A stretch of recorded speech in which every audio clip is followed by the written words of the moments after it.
Aí, mais 19:15. Vamos lá então. Atos 14:22. Confirmando os ânimos dos discípulos, exortando-os a permanecer na fé, pois que por muitas tribulações nos importa entrar no reino de Deus. Amém? E o tema da mensagem de hoje é: você não terá vida fácil. Tá bom, queridos? Os seus pais não terão vida fácil, os seus filhos não terão vida fácil, nós não teremos vida fácil, a igreja não terá vida fácil, os pais não terão vida fácil, nós não teremos, em hipótese alguma, facilidade, tá bom? Então, o tema da mensagem é: você não terá vida fácil. E o objetivo é compreender que o Evangelho de Jesus Cristo não é um caminho de facilidades, mas de tribulações que nos levarão a entrar no céu. Foi o texto que nós lemos.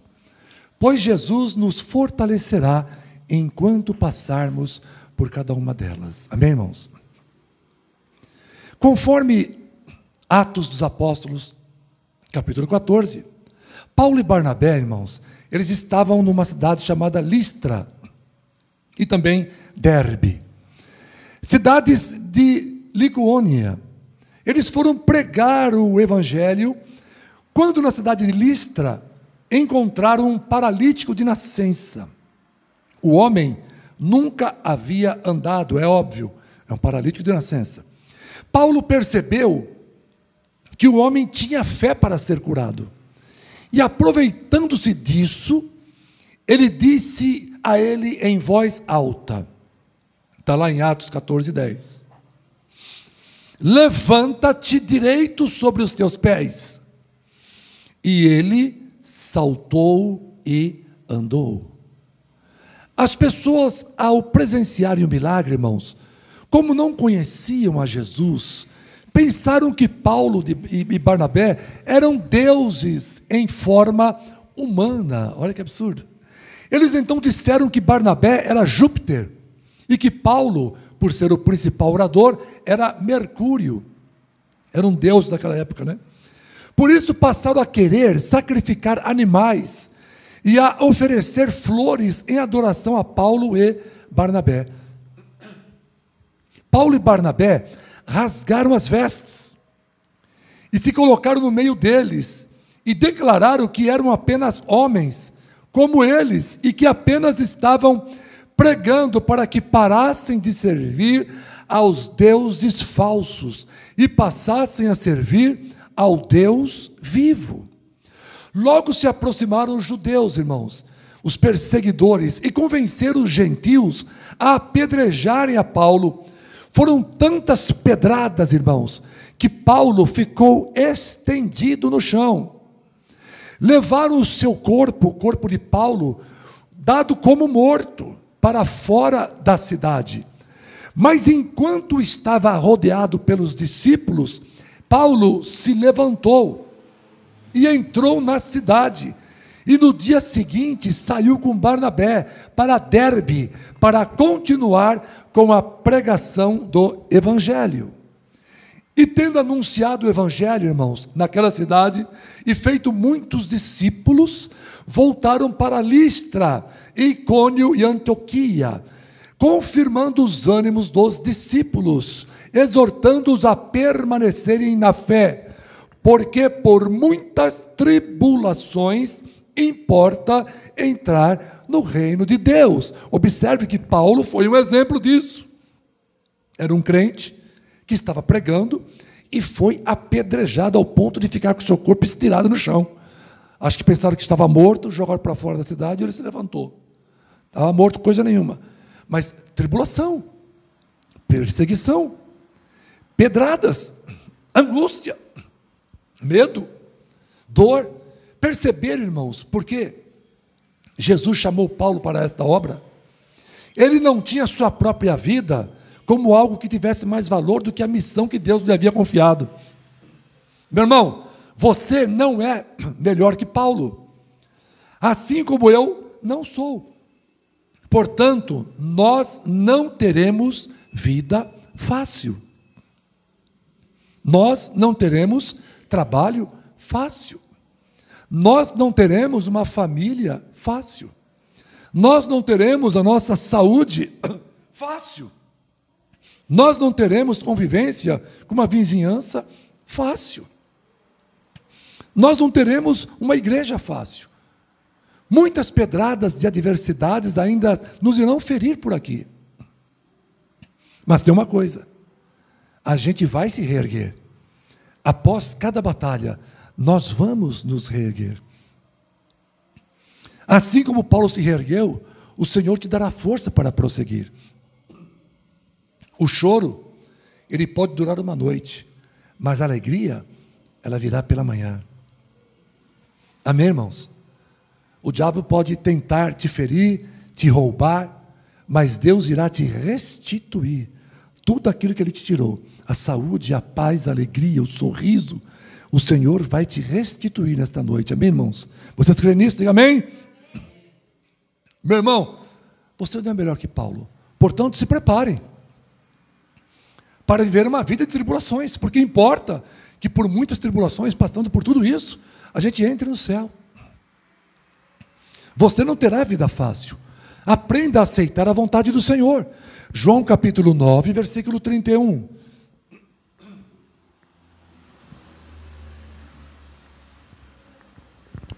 Ora, sabemos que Deus não ouve a pecadores, mas se alguém é temente a Deus e faz a sua vontade, a esse Ele ouve. Esta palavra, irmãos, ela foi dita por um ex-cego de nascença. Ele havia sido curado por Jesus. Mas os judeus estavam questionando a cura. E ele disse que Deus ouve as orações de quem o teme e faz a sua vontade. Muito fácil questionar a Deus por não nos atender. Eu estou orando, Deus não está me atendendo. Mas falar de nossa responsabilidade por este não atendimento é que é difícil. Temos que aprender a andar na vontade do Senhor. Não podemos viver de qualquer jeito e achar que Deus é obrigado a nos abençoar. Ah, Ele nos ama. O Senhor me ama. Ele é obrigado a me abençoar. Não é assim que funciona. Importa que por muitas tribulações. E o que o ex-cego de nascença falou? Deus não ouve pecadores. Precisamos aprender a andar no caminho da obediência. Aquele que faz a vontade de Deus, é esse que Ele ouve. Certa vez, irmãos, conversando com o Fábio, hoje ele não está mais no Grupo Sinal, eu trabalhei com ele, ele estava aqui no Jaçanã, quando o Jaçanã estava em obras,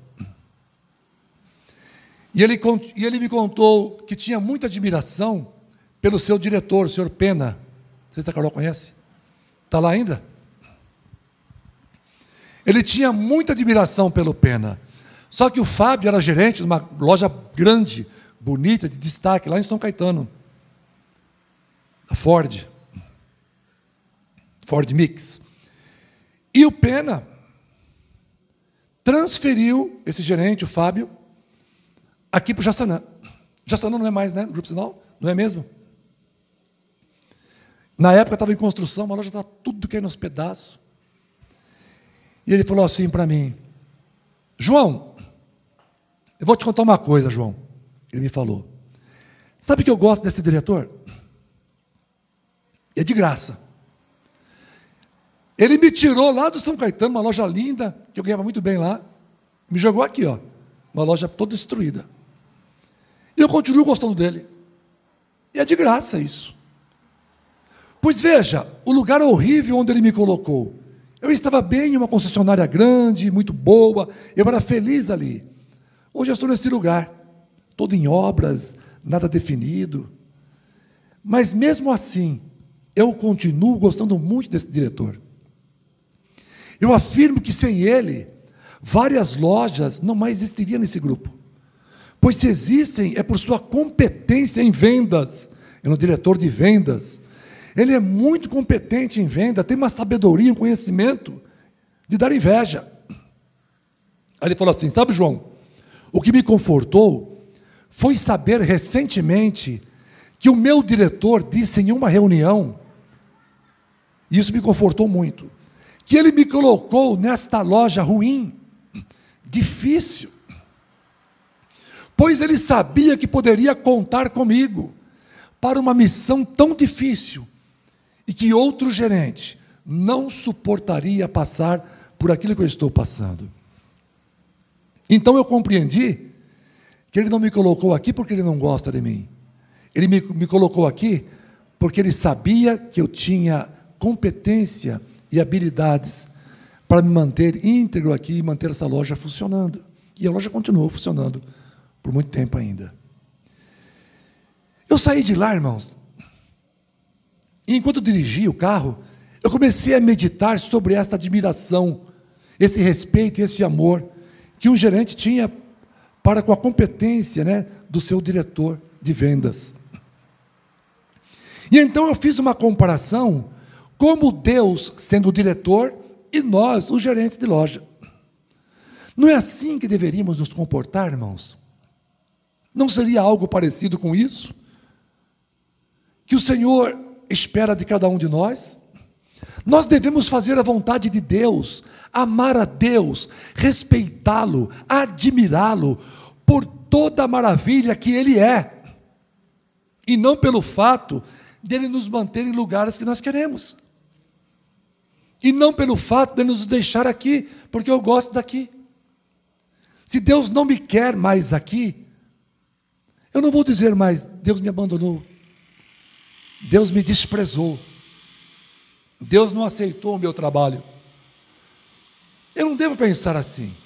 Eu devo agir como esse gerente, o Fábio. O Senhor me tirou daqui, eu gostava daqui, eu queria ficar aqui, eu estava me dando bem aqui, mas o Senhor me tirou daqui para fazer coisas maiores. Deus te chamou, irmãos, para fazer coisas maiores. O ser humano, ele tem tendência ao que é cômodo, o que é mais tranquilo, o que vai exigir menos de mim, menos estudo, menos preparo, menos tempo, menos contribuição. Nós queremos estar em lugares confortáveis. E se Deus nos move daquele lugar de conforto, nós começamos a imaginar de que Deus está fazendo algo ruim para nós. Mas não foi o que o gerente falou. Falou, João, eu gosto do meu diretor e é de graça, porque ele me tirou do lugar que eu não gostava, está fazendo comigo uma coisa que eu não queria fazer, mandando eu fazer algo que eu não queria, está exigindo mais de mim, e eu estou ganhando menos. Mesmo assim eu gosto dele, ainda mais que eu fiquei sabendo que ele disse, que me colocou aqui, porque ele reconhece a minha competência, e que eu suportaria passar por essa dificuldade para manter essa loja aberta. Vocês estão entendendo, irmãos? Por que Deus muitas vezes opera mudança em nossa vida, e que nós não devemos, em hipótese alguma, imaginar que Deus é mau, que Deus está nos castigando. Não é isso. Muitas vezes Jesus nos tira de uma situação confortável para uma de sofrimento, não porque tem prazer em nos ver sofrendo, e sim porque só Ele sabe das nossas limitações ou competências para passar por determinadas estradas pedregosas e sinuosas. É desconfortável, é difícil fazer a sua vontade, sim, é, mas Deus quer que passemos por isso. Vai ficar mais caro, vai tomar mais tempo, talvez você vai fazer coisas que você não queria fazer, ou talvez você vai deixar de fazer algo que você queria estar fazendo, mas se Deus está requerendo isso de vocês, é isso que vocês têm que fazer. Estão entendendo, irmãos? Vocês estão entendendo essa mensagem?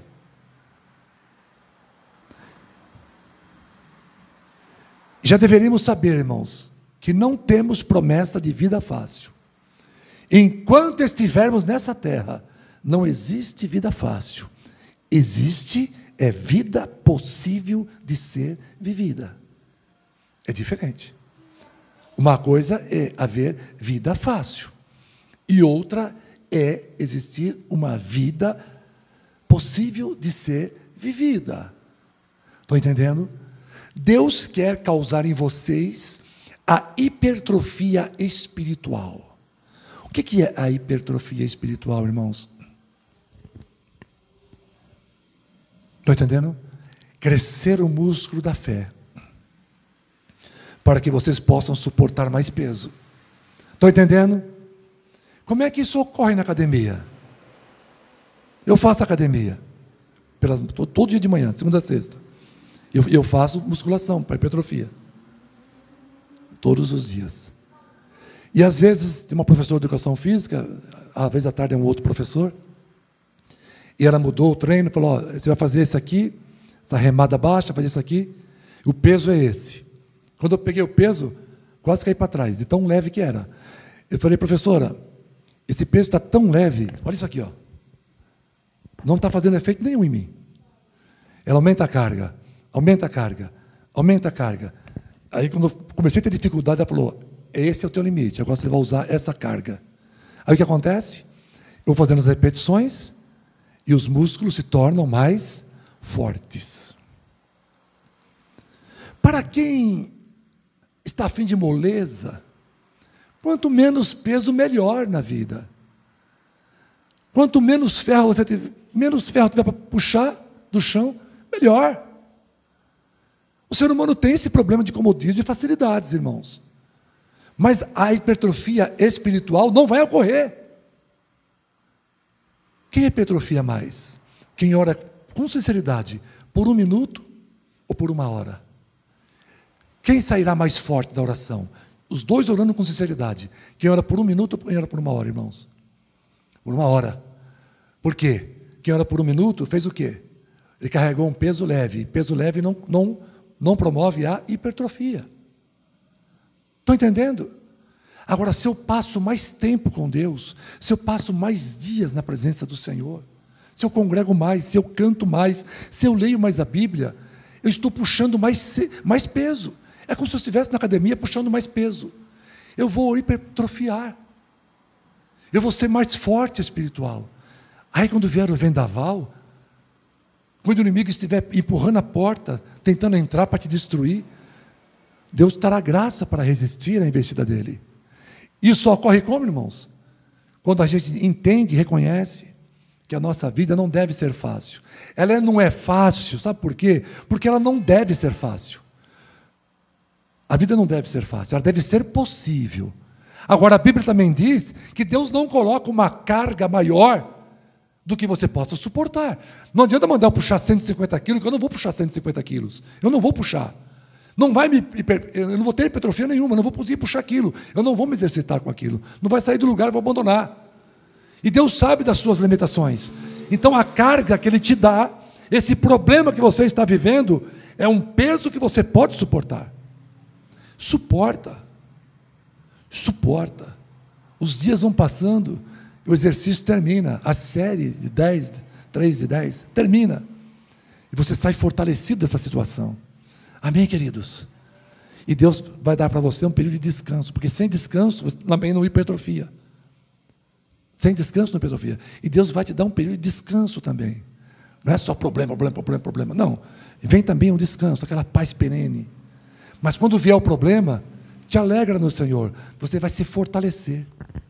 Estão entendendo, irmãos? Amém? Você não terá vida fácil. Fuja do hedonismo. João capítulo 15, versículo 19. Fujam do hedonismo. Se vós fosseis do mundo, o mundo amaria o que era seu. Mas porque não sois do mundo, antes eu vos escolhi do mundo, por isso é que o mundo vos odeia. O que significa fugir do hedonismo? Vamos primeiro explicar isso. Hedonismo é uma doutrina que ensina que o homem deve viver em virtude de qualquer coisa que lhe dê prazer.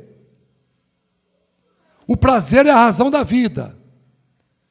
E facilidade geralmente é algo que nos causa prazer. Estão entendendo, irmãos? Nós queremos fazer coisa que nos dê prazer, cômodo. Quero um copo d'água, mas dá um copo d'água gelado. Estão entendendo? Quero um chá, um café bem quente. A gente procura coisas que nos dê prazer na vida. Isso é hedonismo. Então, geralmente, a pessoa vai procurar uma igreja, ela não vai procurar uma igreja onde ela terá problemas, dificuldades, trabalho intenso, muitos cultos de oração, de doutrina, de ensino.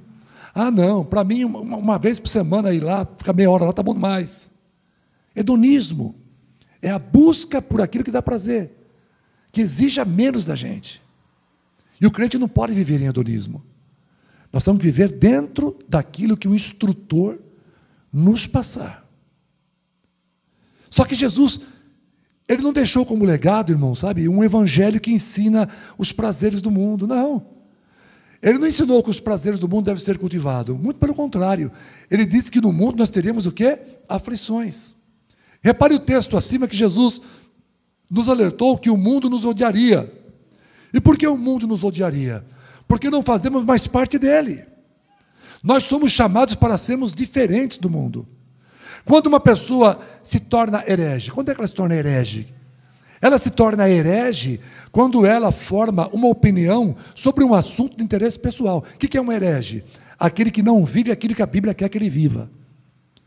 Isso é uma heresia. O que é uma heresia?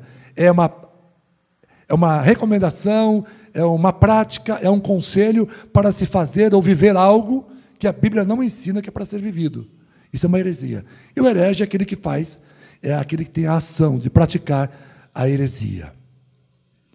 E ele busca resultados práticos, que julga ser a ele interessante.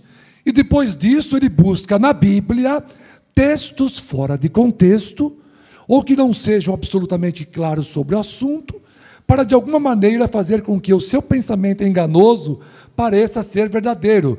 É isso que aconteceu na igreja anglicana inglesa. Quem já ouviu falar na igreja anglicana da Inglaterra? Já ouviram falar da rainha Elizabeth? Conhece? Já ouviu falar? Vocês conhecem a história dessa igreja? Sabe por que essa igreja existe? Eles eram católicos, apostólicos, romanos. Só que o rei, a monarquia inglesa, né, que tão admirada, o rei, ele queria casar de novo, queria mais mulher. Queria divorciar e queria sair casando aí. Mas a igreja não permitia. O que o rei fez? Ele criou a igreja anglicana. E ele disse, a partir de hoje, pode divorciar e pode casar, vou casar e acabou. Aí a igreja, que era católica, se desligou de Roma e passou a viver a sua própria doutrina, as suas heresias. Entenderam o que é um herege? Ele queria casar e recasar, casar e recasar, como a igreja não permitia, né? Hoje até permite, né? Como a igreja não permitia, o que ele fez? Ele criou essa doutrina. Aí formou-se a igreja anglicana, que é do reino anglo-saxônico, né? Que hoje nós conhecemos como a Grã-Bretanha, a Inglaterra, faz parte. Estão entendendo, irmãos? O que é uma heresia e o que é ser um herege? Ele busca na Bíblia textos que nos faz acreditar que aquilo é uma doutrina bíblica, quando não é. Por isso, irmãos, eu não concordo com igrejas que mais se parecem com igrejas hedonitas do que cristãs. Divertidamente, como forma de causar prazer ao povo. Estão promovendo festinhas até de cunho mundano para atrair oportunistas e consumidores dos cultos. Pois o Pai, irmãos, na verdade, continua buscando os verdadeiros adoradores. O prazer e a alegria do crente, irmãos, em Jesus, deve estar focada na nossa esperança de viver para sempre com Ele, e não naquilo que a igreja tem para te oferecer em hedonismo, em prazeres do mundo. Aqui tem churrasco, aqui tem quadra de futebol, tem octógono para lutar MMA, aqui tem ar-condicionado. Irmãos, você jamais vai procurar uma igreja cujas virtudes sejam ofertas meramente humanas. Isso acaba até enchendo a igreja, mas não é disso que nós estamos atrás. Nós queremos uma igreja de verdade, que vive e crê na doutrina bíblica, sem heresias. Atos 13, 49 e 52 diz assim: e a palavra do Senhor se divulgava por toda aquela província, e os discípulos estavam cheios de alegria e do Espírito Santo. Irmãos, perceba que a alegria era provocada pela palavra do Senhor e pela presença do Espírito Santo. Olha só, e a palavra do Senhor se divulgava por toda aquela província, e os discípulos estavam cheios de alegria e do Espírito Santo. Eram coisas espirituais, irmãos. Era o prazer de estarem reunidos na presença do Senhor.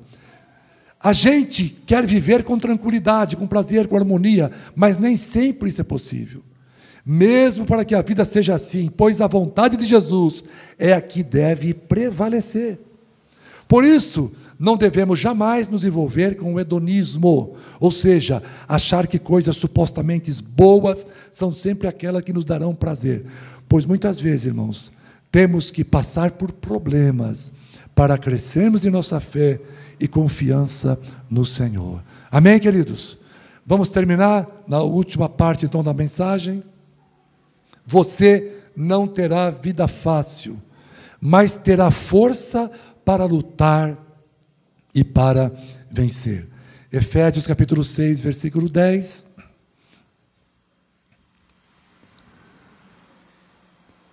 No demais, irmãos meus, fortalecei-vos no Senhor e na força do seu poder. Irmão, você não terá vida fácil, mas se você se fortalecer no Senhor, na força do seu poder, você irá longe. Sansão não derrubou 1000 homens porque eles eram fracos, mas sim porque Deus o tornou forte. Davi não derrubou Golias porque Golias era fraco, muito pelo contrário, mas sim porque Deus o tornou um guerreiro invencível. No lugar de pedir que o Senhor torne as coisas mais leves para vocês, irmãos, peça que Ele faça cada um de vocês mais fortes. É isso que Paulo quis dizer, como eu posto todas as coisas naquele que me fortalece. Não é que as coisas são fáceis, é o poder de Deus que nos capacita, tornando tudo possível ao que crê e que nele confia. Amém? Conclusão da mensagem, encerrando. Atos 14, 22. Confirmando os ânimos dos discípulos, exortando-os a permanecer na fé, pois que por muitas tribulações nos importa entrar no reino de Deus. Irmãos, Deus tem uma longa estrada para você percorrer, e te adianto que não será uma tarefa fácil. Entenda isso como uma palavra profética, entendam isso como uma profecia. Há momentos em que o terreno será plano,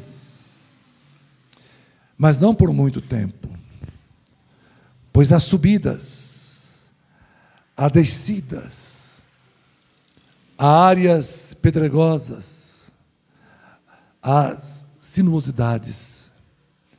Mas tem uma coisa, irmãos, sob os cuidados dele, você irá onde nunca esteve e viverá coisas de maneira que nunca sonhou. Mas para isso, você tem que desistir de algumas coisas. Desistam de priorizar coisas que durante a corrida, você sabe que ficarão para trás. Desistam do hedonismo e de pensar demasiadamente em si mesmos.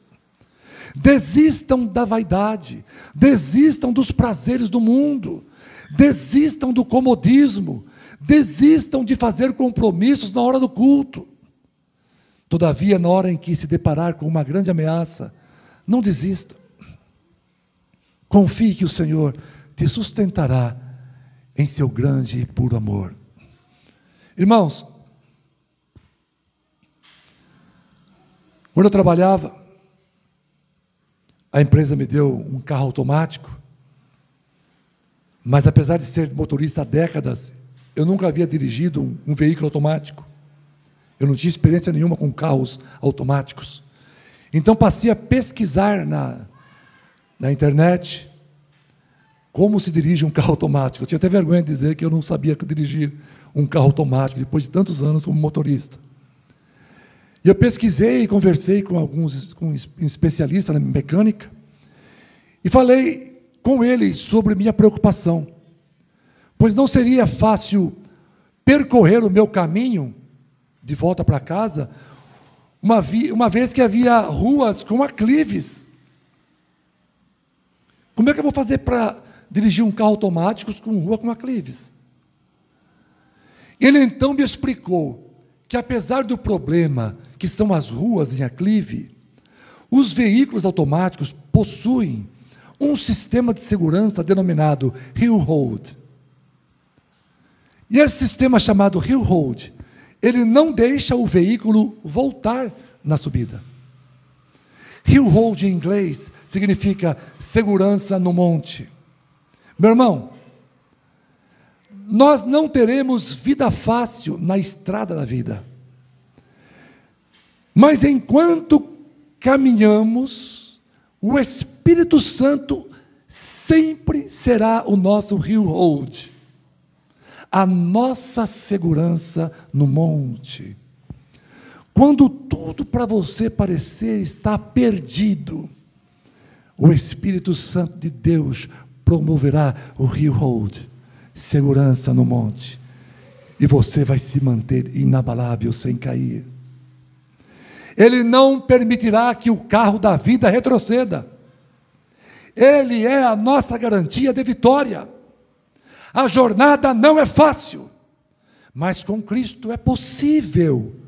Por isso, não desistam de Jesus. Não desistam de serem crentes no Senhor. Apocalipse capítulo 2, versículo 10, para fecharmos com chave de ouro. Nada temas das coisas que hás de padecer. Eis que o diabo lançará algum de vós na prisão, para que sejais tentados, e tereis uma tribulação de 10 dias. Mas, sê fiel até a morte, e dar-te-ei a coroa da vida. Quantos podem dizer amém?